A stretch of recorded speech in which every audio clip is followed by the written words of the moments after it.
Hello दोस्तों, आज के इस वीडियो का हमारा टॉपिक है अर्थमेटिक मीन। मतलब कि अर्थमेटिक मीन में हम करते क्या हैं। अर्थमेटिक प्रोग्रेशन के चैप्टर का एक टॉपिक है ये अर्थमेटिक मीन। इसमें हम करते क्या हैं वो आज हम इस वीडियो में देखेंगे और उससे रिलेटेड कुछ क्वेश्चंस करेंगे और कुछ देखेंगे इसमें कि कैसे हम एक एपी दिया हुआ है तो दो टर्म के बीच में हम उसमें कैसे एक एपी हम लोग उसमें इंसर्ट कर सकते हैं, वो इस वीडियो में आज हम सीखेंगे। तो आज का हमारा पहला टॉपिक है अर्थमेटिक मीन। मतलब कि इसमें हम इंट्रोडक्शन देखेंगे अर्थमेटिक मीन होता क्या है।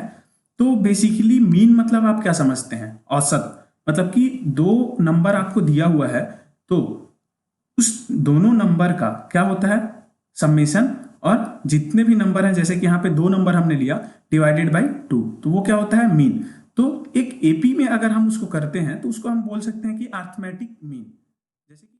जैसे कि आपके पास कहीं पे एक एपी में दो टर्म दिया हुआ है, मान लेते हैं उसको ए और बी है। तो ए और बी में जैसे कि फर्स्ट टर्म ए है और लास्ट टर्म बी है, तो उसके बीच में अगर हम कुछ टर्म्स इंसर्ट करेंगे तो वो एपी में रहेगा, लेकिन उसका कॉमन डिफरेंस चेंज हो जाएगा, दूसरा एपी बन जाएगा, लेकिन वो ए और बी एपी में रहेंगे। तो वैसे ही इसमें अगर हम इंसर्ट करते हैं कुछ नंबर, जैसे कि ए और बी के बीच में हमने क्या किया, एक्स वाई और जेड तीन नंबर इसमें इंसर्ट किए, तीन टर्म। तो ये जो तीन टर्म है ये अगर अर्थमेटिक मीन रहे ए और बी के, तो ये खुद ब खुद तीनों का मतलब ये तीनों टर्म क्या हो जाएंगे, उन दोनों के साथ मिलके एक एपी का मतलब फॉर्मेशन करेंगे। तो इसको हम लोग क्या बोलते हैं, अर्थमेटिक मीन। तो इसमें मैंने वही बताया है कि एक हमने इसमें क्या मान लिया, ए और बी को एक अर्थमेटिक प्रोग्रेशन में है करके एक सीरीज है करके मान लिया। अब इसमें क्या हुआ, एक हमने यहाँ पे नंबर इसके बीच में इंसर्ट किया, मतलब इंट्रोड्यूस किया। अब वो नंबर क्या है, ए, कैपिटल ए। अब कैपिटल ए को हमने क्या किया है, इसके बीच में इंट्रोड्यूस किया है, तो वो कुछ इस टाइप से दिखेगा आपको, ए अब कॉमा ए कॉमा बी। तो ये अभी भी एक क्या है, अर्थमेटिक प्रोग्रेशन में। यदि क्या होगा, मतलब जो ए है वो किसका, मतलब ए और बी का जो पहले अपने को दिया है ए और बी, उसका अगर मीन वैल्यू है, इसका अगर मीन मतलब कि average A plus B by 2 का मतलब इक्वल है, अगर ए जो कैपिटल ए है ये, तो उस कंडीशन में जो ये सीरीज बना है अपना, ये क्या रहेगा, एपी में रहेगा। तो ये क्या हो गया, एक कंडीशन हो गया। उसको मैंने यहां पे लिख लिया क्या, कि अगर ए जो है किसके इक्वल रहा, ए प्लस बी बाई 2 के, तो क्या हो गया, जो A comma capital A comma B जो है ये क्या रहेगा, एक एपी में रहेगा। और जो ए है उसको हम लोग क्या बोलेंगे उस कंडीशन में, अर्थमेटिक मीन। कब, जब ये ए प्लस बी डिवाइडेड बाई 2 मतलब कि इसके इक्वल रहा, इसके एवरेज के इक्वल, मतलब कि एवरेज को हम लोग मीन भी बोलते हैं, तो इसमें हम लोग उसको अर्थमेटिक प्रोग्रेशन में अर्थमेटिक मीन बोलते हैं। तो इसके अगर इक्वल रहा तो ये क्या हो जाएगा, इसका एक अर्थमेटिक मीन हो जाएगा इस सीरीज का, इस एपी का। ठीक है, तो A comma capital A comma B अब क्या में है, एपी में है, उसमें ए क्या है, अर्थमेटिक मीन है। तो ये जो सीरीज बना ये क्या रहेगा, खुद एपी में रहेगा। इसमें ये वाला अगर सीरीज में दिया हुआ है तो। अब अगर इसका आप लोग प्रूफ देखना चाहेंगे तो इसका प्रूफ भी मैंने यहाँ पे किया है। तो इसमें प्रूफ में क्या करेंगे हम, सबसे पहले इसमें हम करेंगे कि ये जो है, इसको हमने जो यहाँ पे लिखा है ये वाला, इसको हमने क्या मान लिया, मतलब माना नहीं है, यहाँ पे क्या है, ये एपी में है। ये क्या बोल रहा है उसका, यहाँ पे जो है इंट्रोडक्शन उसका जो है एम का मतलब अर्थमेटिक मीन का, वो बोल रहा है कि ये जो है ये क्या में है, एक एपी में है। तो उसको तो यहाँ पे दे दिया कि ये एपी में है। अब एपी में रहेगा तो इसके इक्वल आना चाहिए। तो हम लोग ऐसा कर रहते हैं कि पहले इसको जो है A comma capital A comma B, इसको हम लोग एपी में मान लेते हैं। तो इसको since A comma B are in arithmetic progression, ये मैंने लिख लिया, मतलब कि ये एक एपी में है। अगर एपी में है तो ए प्लस बी जो है, ठीक है, ए प्लस बी का जो है एवरेज मतलब कि जो मीन है वो ए के इक्वल आना चाहिए। ठीक है, तो इसमें हम देखते हैं आगे कि अगर ये एपी में है तो एपी का क्या रहता है, एक इसमें प्रॉपर्टी रहता है कि उसका कॉमन डिफरेंस जो रहता है वो सेम रहता है। तो यहाँ पे इसका जो डी का वैल्यू आएगा वो क्या आएगा, ए माइनस स्मॉल ए, और यहाँ पे क्या आएगा, बी माइनस कैपिटल ए, जो कि है अर्थमेटिक मीन। अब इसको मैं अगर सॉल्व करता हूं तो ये ए इधर आएगा और ये ए इधर जाएगा, मतलब कि कैपिटल ए एलएचएस में आएगा और स्मॉल ए आरएचएस में आएगा, तो दोनों का साइन चेंज होगा। तो ये क्या हो जाएगा, A plus A is equal to B plus small A. अब ये क्या हो गया, 2a is equal to A plus B. अब ए का वैल्यू क्या आ गया, ए प्लस बी बाई 2। मतलब कि a का वैल्यू किसके इक्वल आ गया, a plus B by two के। मतलब ये क्या में है, अब हमने इसको प्रूव कर दिया। अगर ये वाला कंडीशन फॉलो करता है तो ये क्या रहेगा, अर्थमेटिक मीन रहेगा किसका, a और b का, और ये एक AP का फॉर्मेशन करेगा। मतलब ये इसके इक्वल आ गया a plus B by two के। मतलब कि ये a और b के क्या है, अर्थमेटिक मीन है इसका, ठीक है, AB का, और उसका वैल्यू कितना है, a plus B by two के इक्वल है। तो ये तो था अपना क्या, अर्थमेटिक मीन का इंट्रोडक्शन। यहां तक आप सबको समझ में आया होगा। जो ए का वैल्यू आता है वो क्या होता है, एक एवरेज होता है। आप मान के चल सकते हैं कि ये जो ए और बी जो आपको दिया है, दो टर्म, फर्स्ट टर्म और लास्ट टर्म, इसका क्या होता है, ये एवरेज वैल्यू होता है जो अर्थमेटिक मीन होता है। उसी को हम लोग क्या बोलते हैं, अर्थमेटिक मीन, ठीक है। तो यहां तक हो गया ये इंट्रोडक्शन ऑफ अर्थमेटिक मीन। अब हम इसमें देखेंगे कि कैसे इसमें हम लोग अर्थमेटिक मीन में, मतलब कि सॉरी, अर्थमेटिक प्रोग्रेशन में, मतलब दो अगर आपको टर्म दिया हुआ है तो इसके बीच में हम लोग कैसे कुछ टर्म्स इंसर्ट करें, मतलब कि अर्थमेटिक मीन उसको हम लोग बोलेंगे। उसको अगर हम कैसे, मतलब कौन कौन सा नंबर इंसर्ट करें तो वो क्या हो जाएगा, एक एपी का फॉर्मेशन करेगा। उसका मतलब कॉमन डिफरेंस चेंज हो जाएगा, लेकिन एक एपी का मतलब जो न्यू कॉमन डिफरेंस के साथ में एक एपी का वो फॉर्मेशन करेगा। तो उसको हम लोग यहाँ पे देखेंगे। तो इसमें क्या होता है, हम मान लेते हैं कि इसमें मतलब a1, a2, a3, a4, a5 से लेके an तक हम लोग n टर्म्स इसके बीच में इंसर्ट करेंगे। किसके किसके बीच में, a और b के बीच में। इसमें a अपना क्या है, फर्स्ट टर्म मानेंगे, इसको लास्ट टर्म मानेंगे। इसके बीच में हमने क्या किया, a1, a2, a3 से लेके an तक इंसर्ट किया कुछ नंबर। उसको हम लोग क्या बोलेंगे, अर्थमेटिक मीन बोलेंगे। किसका, a और b का। तो अर्थमेटिक मीन को जो हमने पढ़ा है उधर, उसका फॉर्मूला क्या था, capital A is equal to a plus B by two.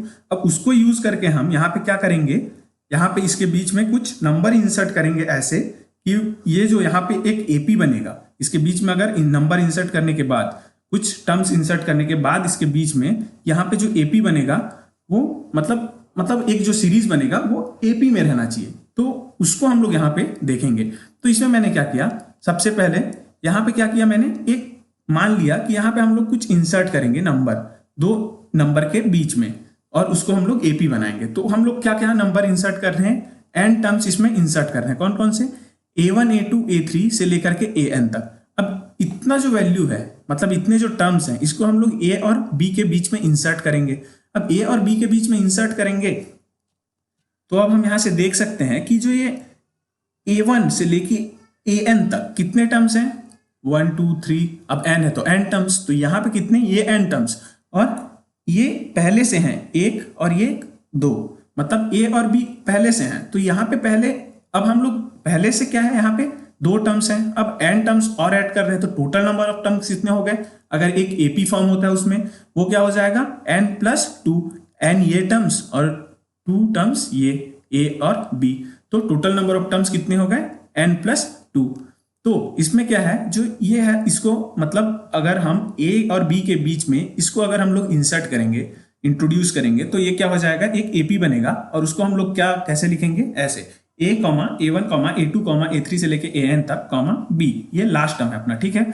अब इसमें जो यहाँ पे है, फर्स्ट टर्म क्या है, a है, ये देख सकते हैं आप लोग। लास्ट टर्म क्या है, b है, ठीक है। और टोटल नंबर ऑफ टर्म्स कितने हो गए इसमें, नंबर ऑफ टर्म्स कितने हो गए, n ये वाले और a प्लस b, मतलब कि a एक टर्म और b एक टर्म, तो दो टर्म ये हो गए। तो टोटल कितने हो गए, n प्लस टू। अब हमने यहां तक तो क्या कर लिया कि ये हमने इंसर्ट करना है, ये हमने मान के चल लिया। अब इसके बाद इसका जो वैल्यू आएगा वो हम लोग कैसे फाइंड आउट करेंगे। हम तो मान रहे हैं कि ये एपी में है, मतलब कि ये, लेकिन इसको एपी में रहने के लिए इसका जो वैल्यू आएगा वो भी कुछ ऐसा रहना चाहिए कि ये एपी खुद में बने एक। तो उसको हम लोग कैसे फाइंड आउट करते हैं, उसको हम यहाँ पे देखते हैं, ठीक है। तो इसमें हमने क्या किया, सबसे पहले इसमें एक कॉमन डिफरेंस मान लेंगे हम। उसका वैल्यू क्या मान लेते हैं, डी, जो कि हम लोग मानते आते हैं स्टैंडर्ड वैल्यू डी, ठीक है। तो डी मान लेंगे हम इसमें, नोटेशन उसका कॉमन डिफरेंस का। तो डी हो गया, ये अर्थमेटिक प्रोग्रेशन जो बना है यहाँ पे, इसका कॉमन डिफरेंस क्या है, डी है।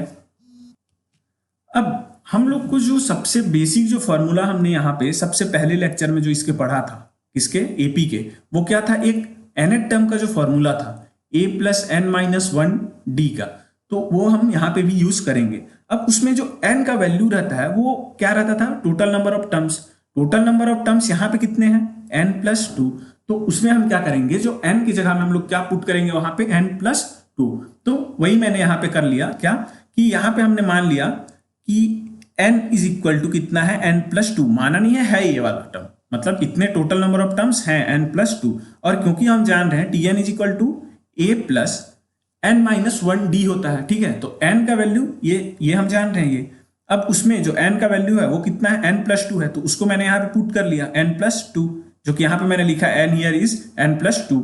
तो लास्ट टर्म, अब Tn जो है nth टर्म है ये, अब nth टर्म जो है मतलब कि इसमें हम क्या बोलेंगे, n+2 बोल सकते हैं इसको, जो nth टर्म है n, क्योंकि यहाँ पे n+2 के इक्वल है, तो Tn वो क्या है, n+2 नंबर वाला टर्म। तो Tn कौन सा है इसमें, लास्ट टर्म, ये जो रहता है ये nth टर्म रहता है, मतलब जो लास्ट टर्म रहता है वो है। तो लास्ट टर्म इसमें क्या है, b है अपना, तो ये किसके इक्वल है, b के भी इक्वल है। अब ये वाला जो वैल्यू है b के इक्वल है, इसमें n का वैल्यू क्या है यहाँ पे n+2, तो उसको मैंने यहाँ पे पुट कर लिया, तो b इज इक्वल टू क्या आ गया अपना, फर्स्ट टर्म तो यहाँ पे है अपना a, अब लास्ट टर्म क्या है b, तो b इज इक्वल टू क्या आ गया, a प्लस यहाँ पे ब्रैकेट में ये n का वैल्यू है n+2 माइनस में 1, अब ये कॉमन डिफरेंस d, तो क्या आ गया, Tn is equal to a plus n+2 minus 1d। अब इसको मैं सॉल्व करूंगा तो ये आएगा मेरा value b is equal to a plus, अब इसको जैसे मैं ब्रैकेट ओपन करता हूं तो +2 माइनस 1 प्लस 1, तो n+1d। यहां से अब जब मैं इसको a को LHS भेजूंगा, यहां से LHS में भेजूंगा तो b माइनस a हो जाएगा ये वाला वैल्यू, तो b minus a is equal to इधर क्या बच गया, n+1d। अब यहां से क्या आ जाएगा, ये जो d का वैल्यू है जो कि हमने मान के चला है कॉमन डिफरेंस, इसका वैल्यू अपने को पता नहीं है, तो यहां से क्या आ गया, एक रिलेशन आ गया, b का वैल्यू पता है अपने को, यहाँ पे दिया हुआ है, a का वैल्यू पता है अपने को, ये दिया हुआ है, n+1 नंबर ऑफ टर्म्स अपने को पता है, ठीक है, तो d का वैल्यू क्या आ जाएगा यहाँ पे, d is equal to b minus a upon में n+1, क्योंकि जो n+1 है यहाँ ये वाला, ये क्या हो जाएगा, इधर LHS में आके डिनोमिनेटर में हो जाएगा, ठीक है, तो इसको अब d का वैल्यू आ गया क्या, b माइनस a अपॉन में n+1। अब एक एपी बनाने के लिए अपने को क्या क्या जरूरत होता है, फर्स्ट टर्म और कॉमन डिफरेंस। अगर फर्स्ट टर्म अपने को पता है उस एपी वाले सीरीज का, और क्या है, कॉमन डिफरेंस अपने को पता है, तो उसमें क्या करेंगे, फर्स्ट टर्म में हम अगर डी ऐड करेंगे तो सेकेंड टर्म आएगा। अब अगर सेकेंड टर्म में फिर से हम लोग डी का वैल्यू ऐड करेंगे तो क्या आ जाएगा, थर्ड टर्म आएगा। तो ऐसे करते करते हम क्या कर लेंगे, एक एपी बना लेंगे। तो इसमें ये जो डी का वैल्यू है वो आ गया अपना b माइनस ए अपॉन में n+1, और फर्स्ट टर्म का तो वैल्यू अपने को पता ही है, क्या है, a।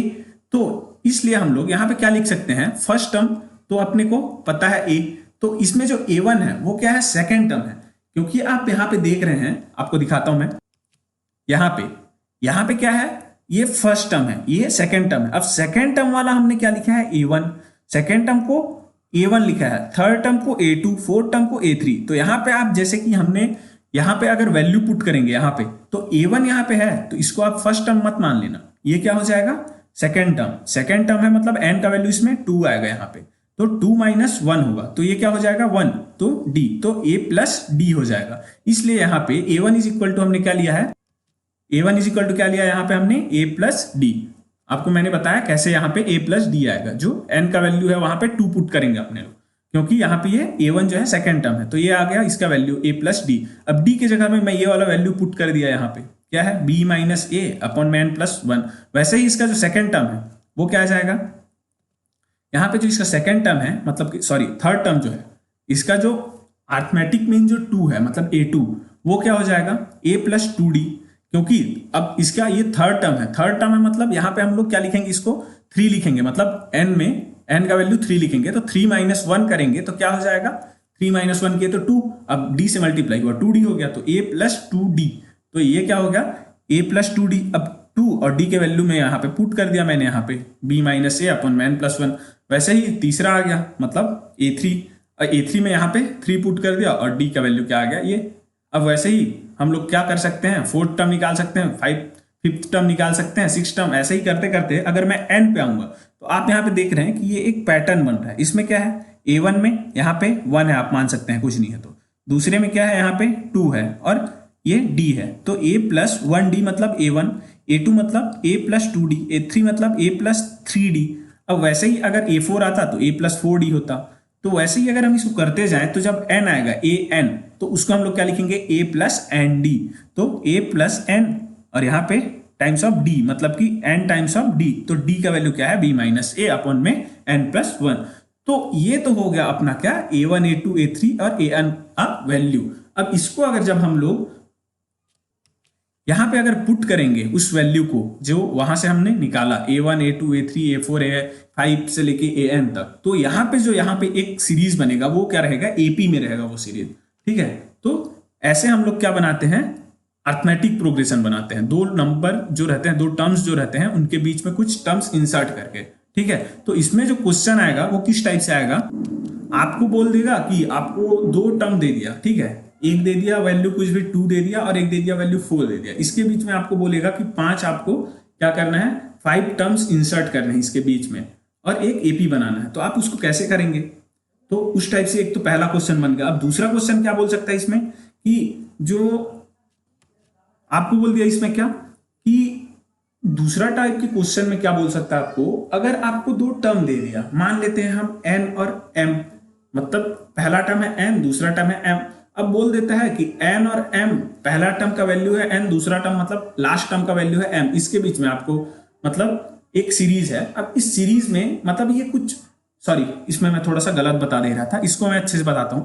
एक दूसरा जो क्वेश्चन आएगा दूसरा टाइप का, वो क्या आएगा, उसमें आपको बोलेगा कि आपको एक एपी दे दिया, उसमें आपका जो मतलब कि एल टर्म और एम टर्म इन दोनों का आपका जो क्या है मीन है वो किसके इक्वल है, एक्स टर्म और वाई टर्म के मीन के इक्वल है। तो इसमें आपको कुछ बोल देगा कि ये फाइंड आउट कीजिए। अब वहां से आपको दो रिलेशन दे दिया, दो वेरिएबल, वहां से आप फाइंड आउट कर लेंगे कुछ वैल्यू।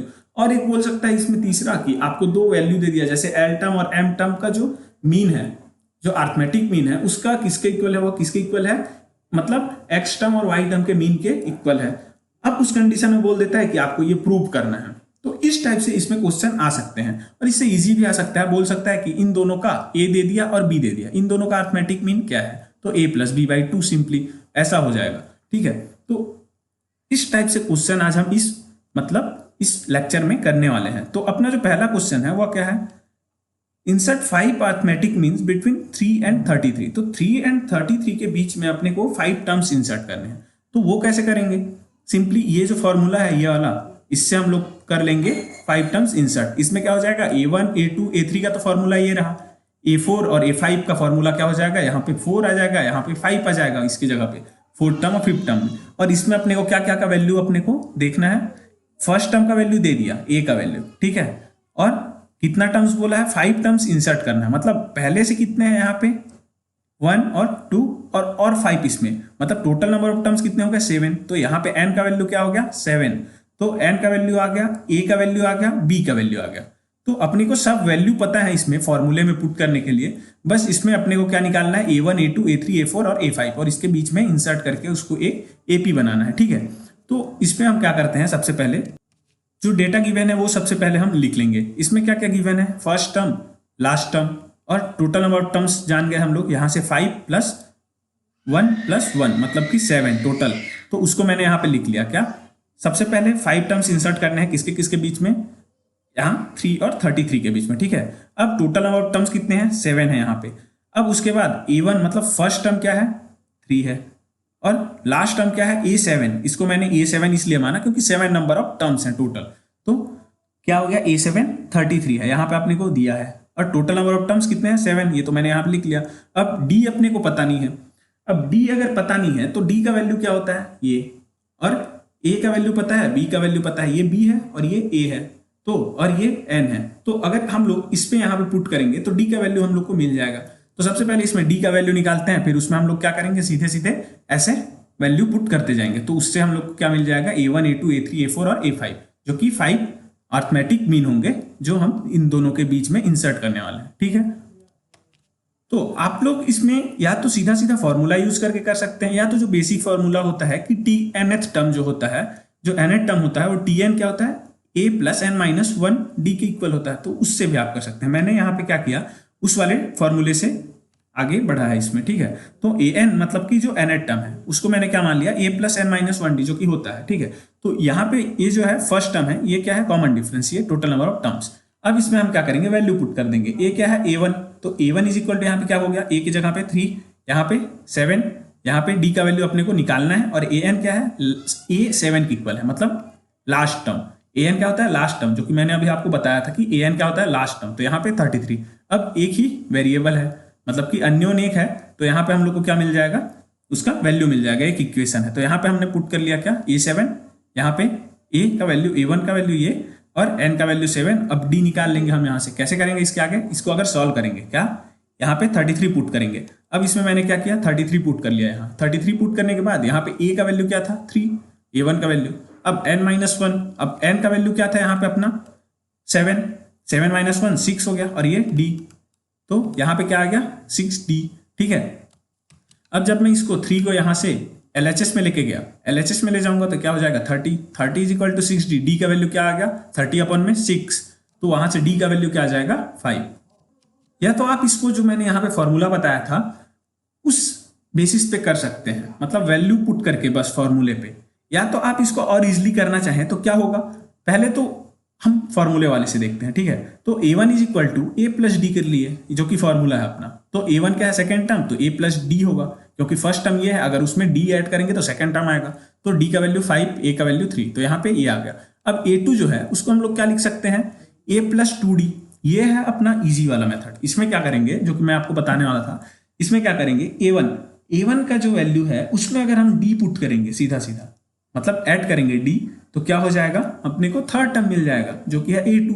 अब A2 को आप कैसे और निकाल सकते हैं, और कैसे निकाल सकते हैं, A प्लस यहाँ पे आप 2D कीजिए, तो वहां से आप कर लीजिए कैलकुलेशन। या तो सीधा सीधा यहाँ से जो वैल्यू आया A1, इसमें आप क्या कर दीजिए D, मतलब ऐड कर दीजिए, तो अपना क्या आ जाएगा, थर्ड टर्म आ जाएगा, क्योंकि ये सेकंड टर्म है। सेकंड टर्म में D ऐड किए तो थर्ड टर्म आ जाएगा। अब थर्ड टर्म में D ऐड किए जो कि कॉमन डिफरेंस है, तो फोर्थ टर्म आ जाएगा। तो इस तरह से हम AP बनाएंगे, जो कि मैंने आप बताया था।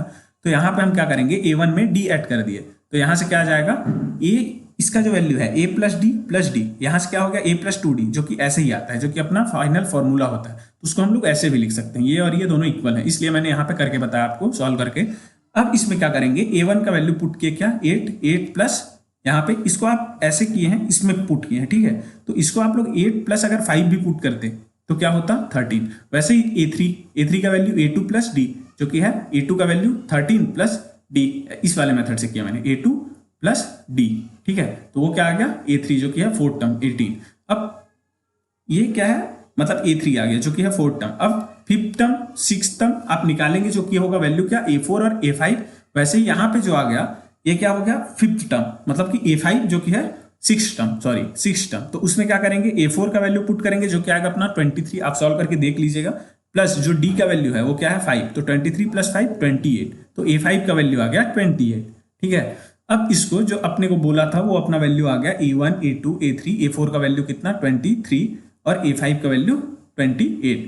तो ये सब आ गया A1, A2, A3, A4, A5। अब इसको हम लोग क्या कर लेंगे, A और जो B, मतलब कि 3 और 33 जो टर्म दिए हैं, जो फर्स्ट टर्म और लास्ट टर्म, उनके बीच में इनको पुट कर देंगे। तो ये जो बना आप देख सकते हैं, यहाँ जो सीरीज बना वो क्या है, एक AP में है। इसके बीच का डिफरेंस, कॉमन डिफरेंस क्या है 5, 8 - 3 5, 13 - 8 5, और 18 - 13 ये क्या है, 18 - 13 क्या है यहाँ पे 5, और 23 - 18 5। वैसे ही ये 5 5 5 के कॉमन डिफरेंस में है, जो कि एक AP बन गया। तो ये हुआ जो पहला टाइप का आपको मैं क्वेश्चन बताया था। यहां तक आप सबको समझ में आ गया होगा। अब इसके बाद क्या करेंगे हम, जो दूसरा टाइप से मैंने आपको क्वेश्चन बताया, जिसमें कि आपको क्या बोला था मैंने, L टर्म और M टर्म का, जो भी आप टर्म मान लीजिए, उन दोनों का आपको क्या दे देगा, मीन दे दिया, अर्थमेटिक मीन, और बोल दिया क्या कि किसके इक्वल है, X टर्म और Y टर्म के अर्थमेटिक मीन के। और यहाँ पे एक नीचे में कुछ प्रूफ करने के लिए दे दिया, या फिर कुछ वैल्यू फाइंड आउट करने के लिए। तो इसमें मैंने प्रूफ वाला लिया है, जो कि अपना यहाँ पे क्वेश्चन आप देख सकते हैं क्या है, दूसरा question, if an arithmetic progression the mean of pth term and qth term is equal to the mean of the rth term and sth term, then prove that p plus q is equal to r plus s। मतलब कि यहाँ पे बोल रहा है p और q का जो अर्थमेटिक मीन का वैल्यू है वो किसके इक्वल है, r और s टर्म के किसके अर्थमेटिक मीन के इक्वल है। तो हम लोग को क्या प्रूव करना है, p plus q किसके इक्वल है, r plus s के इक्वल है। तो इन टाइप से सब क्वेश्चन में, मतलब कि जो भी अर्थमेटिक प्रोग्रेशन के चैप्टर से क्वेश्चन आया, सबसे पहले हम क्या करेंगे, डाटा लिखेंगे। अब उसमें हम लोग कुछ दिया नहीं है, फर्स्ट टर्म लास्ट टर्म, तो उसमें क्या मान लेंगे, सबसे पहले हम लोग को क्या मानना है, ए का वैल्यू, मतलब कि फर्स्ट टर्म क्या है ए मान लेंगे, और कॉमन डिफरेंस डी मान लेंगे, जो कि पूरे चैप्टर में हम यही करते आ रहे हैं। तो फर्स्ट टर्म मैंने यहाँ पे क्या मान लिया सॉल्यूशन में, let first term is equal to A and common difference is equal to D. तो अब इसमें क्या होगा, क्योंकि हम जानते हैं फॉर्मूला क्या होता है, nth टर्म का a + n - 1d। pth term इसमें क्या आ जाएगा उस बेसिस पे, अगर n की जगह पे मैं p पुट कर दिया तो मेरा pth टर्म आ गया। अब उसमें क्या होगा, यहाँ पे मैंने पुट कर लिया क्या, p नंबर ऑफ टर्म, मतलब pth टर्म जो है वो मैंने यहाँ पे निकाला कैसे, p term is equal to a plus p minus 1d, n की जगह पे p पुट कर लिया। अब वैसे ही q टर्म क्या आ जाएगा, यहाँ पे मैं q पुट कर लूंगा तो ये आ गया q माइनस 1d, ठीक है, a plus q minus 1d। अब ये दूसरे कलर में मैं इसलिए रखा हूं क्योंकि अगर आप इसको am मतलब समझाने के लिए रखा हूं, जैसे कि यहाँ पे आप इसका अर्थमेटिक मीन निकालते हैं am, तो उसमें आप क्या करते हैं, p टर्म का वैल्यू प्लस q टर्म का value divided by 2, p plus q divided by 2, मतलब p term plus q term दोनों का वैल्यू डिवाइडेड बाई में 2, ये होता है क्या am, मतलब कि मीन मतलब एवरेज। तो वह मैंने यहाँ पे किया क्या, arithmetic mean is equal to half of जो कि है डिवाइडेड बाई में 2, इसके इक्वल, इसके और इसके प्लस के डिवाइडेड बाई में 2 में है, जो कि a प्लस बी बाई 2 के फॉर्म में है। तो इसमें जो है ये वाला है p टर्म का वैल्यू, ये वाला है q टर्म का वैल्यू। तो p टर्म का वैल्यू मैंने यहाँ पे ग्रीन में रखा, q टर्म का वैल्यू यहाँ पे रेड में रखा, तो इसलिए मैंने इसको दिखाने के लिए कलर चेंज कर दिया था। तो ये a टर्म मतलब कि p टर्म और ये q टर्म का वैल्यू आप यहाँ से दे सकते हैं ये। अब इसको अगर आप सॉल्व करेंगे तो a प्लस a क्या हो गया 2a, ये अगर ब्रैकेट ओपन हुआ तो ये क्या हो जाएगा pd माइनस में d, qd माइनस में d, तो यहाँ पे क्या हो जाएगा, या तो आप इन दोनों को वैसे खोल लीजिए, मतलब इसको एक्सपेंड कर लीजिए, फिर उसके बाद सॉल्व करेंगे तो ये वाला वैल्यू आ जाएगा, या तो यहाँ से आप दोनों से क्या कर लें, कॉमन ले लें d। अब d कॉमन ले लिए तो क्या बच गया यहाँ पे, p माइनस 1 प्लस है यहाँ पे तो प्लस, q माइनस है प्लस माइनस तो प्लस माइनस माइनस, तो माइनस 1 फिर से, तो p प्लस q माइनस में 1 माइनस में 1 माइनस ऑफ 2 हो जाएगा, माइनस 1 माइनस 1 माइनस 2। तो ये हो गया अपना ये जो ब्रैकेट के अंदर का वैल्यू है 2a plus p plus q minus 2d, इसका वैल्यू आ गया। और इधर ये बाहर में जो हाफ रहता है वो, ठीक है। अब वैसे ही अगर मैं यहाँ पे क्या करूंगा, आर्थ टर्म निकालूंगा तो यहाँ पे क्या आ जाएगा, p की जगह पे r और q की जगह पे s टर्म रखूंगा मैं, तो यहाँ पे क्या आ जाएगा s। अगर उसका भी मैं अर्थमेटिक मीन निकालता हूं तो उसमें क्या होगा, हाफ ऑफ आर्थ टर्म का वैल्यू प्लस एस टर्म का वैल्यू डिवाइडेड बाई में वही, मतलब कि मल्टीप्लाई हाफ, तो वो हो गया क्या, आर्थ टर्म का वैल्यू प्लस एस टर्म का वैल्यू डिवाइडेड बाई 2, जो कि है a प्लस बी बाई 2 के फॉर्म में, ठीक है। तो वहां से भी आपका यहाँ पे क्या आ जाएगा, बस इसमें आप लोग r और s चेंज करेंगे तो क्या आएगा चेंज, इसमें यहाँ पे r आ जाएगा, यहाँ पे s आ जाएगा, बस कोई चेंज नहीं आएगा, और क्योंकि बाकी सब तो वैल्यू सेम है ना, तो उसको मैंने यहाँ पे इसलिए लिख लिया सिमिलरली में कि अर्थमेटिक मीन ऑफ द आर्थ टर्म एंड एस टर्म क्या हो जाएगा, हाफ। अब 2a ये तो कॉमन रहा, प्लस p की जगह में आपने क्या पुट किया था r, और q की जगह में s, तो p की जगह में r, q की जगह में s माइनस 2d, ठीक है। तो ये आ गया, जैसे आपने इसको निकाला है वैसे ही आप इसको भी निकालेंगे, ठीक है।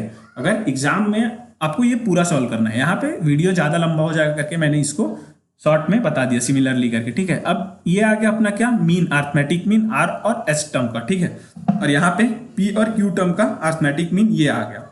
अब क्या बोला है अपने को, गिवन क्या है क्वेश्चन में कि जो इन दोनों का p और q का जो अर्थमेटिक मीन का वैल्यू है ये किसके इक्वल है, इन दोनों के अर्थमेटिक मीन के इक्वल, मतलब कि इसके वैल्यू के इक्वल, r और s के अर्थमेटिक मीन के इक्वल है।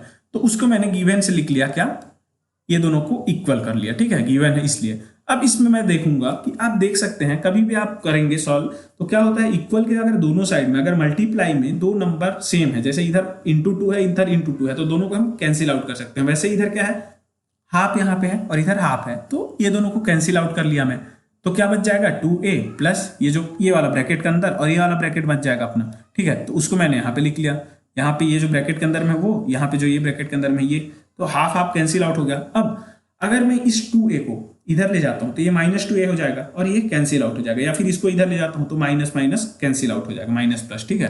तो क्या बच जाएगा, इधर ये बचेगा p plus Q minus 2d, इधर r plus s minus 2d, तो उसको मैंने यहाँ पे लिख लिया ये। अब इसके बाद जैसे कि यहाँ पे हमने हाफ और हाफ कैंसिल आउट किया, दोनों साइड में मल्टीप्लाई में है, वैसे ही यहाँ पे d दोनों साइड में मल्टीप्लाई में है, तो इसको मैंने क्या कर लिया, कैंसिल आउट कर लिया। अब कैंसिल आउट कर लिया तो क्या बच गया मेरा p plus Q minus 2 is equal to r plus S minus 2, तो उसको मैंने लिख लिया p plus Q minus 2 is equal to r plus S minus 2। अब दोनों तरफ जैसे यहाँ पे 2a और 2a है, इसको इधर ले गया तो माइनस 2a हो गया और कैंसिल आउट हो गया, वैसे ही इधर माइनस 2 है और इधर माइनस 2 है, इस माइनस 2 को मैं इधर ले जाता हूँ तो प्लस 2 हो जाएगा, तो माइनस 2 प्लस 2 कैंसिल आउट हो गया। अब क्या बच गया, p plus Q is equal to r plus S. अब ये क्या है अपना, ये जो है ये वैल्यू ये आ गया, मतलब कि हमने जो गिवन डाटा है उससे हमने प्रूव कर लिया कि जो p प्लस क्यू का वैल्यू है वो किसके इक्वल है, r प्लस एस के इक्वल। तो इस टाइप से क्वेश्चन को आपको क्या करना है, बस जो गिवन डाटा है उसको सही से आपको फॉर्मूले में बिठा के उसका वैल्यू निकालना है, और जो गिवन दिया है उसके बेसिस पे आपको चलते जाना है, इसमें और कुछ नहीं करना होता। जो गिवन है आपको, जो डायरेक्शन जो है वो आपको गिवन में करके क्वेश्चन में आपको दे दिया रहता है, ठीक है। तो उसको आपको बस फॉलो करना है, उससे आपका क्या हो जाएगा, लास्ट तक ये प्रूफ हो जाएगा। तो यहाँ पे हमने इसको कर लिया प्रूफ। अब ये तो हो गया क्या, अर्थमेटिक मीन से रिलेटेड क्वेश्चन। अब इसमें जो अपना लास्ट और इंपॉर्टेंट टॉपिक बचा एपी में, वो क्या है, summation of the terms in the AP. मतलब अगर आपको एक अर्थमेटिक प्रोग्रेशन में एक सीरीज दिया है और बोल दिया कि इनमें जो अर्थमेटिक प्रोग्रेशन में जो सीरीज में जो ये टर्म्स हैं उन सब का समेशन क्या होगा, तो आप एक एक करके तो ऐड नहीं करेंगे ना, उसमें क्या होगा, सभी का एक फॉर्मूला बनेगा, उसमें एक फॉर्मूला बनेगा और उससे हमारा वो जो सम है वो इजीली निकल जाएगा 2 लाइन में, ठीक है। अगर फॉर्मूला आपको याद रहा और गिवन डाटा रहा, ठीक है, उस कंडीशन में। तो अब वो जो टॉपिक है वो अपने नेक्स्ट वीडियो में हम देखेंगे। यहां तक आप सबको समझ में आया होगा। अगर ये आपको अच्छा लगा हमारा वीडियो तो हमारे चैनल को सब्सक्राइब करें। यहां तक हमारे वीडियो को देखने के लिए धन्यवाद।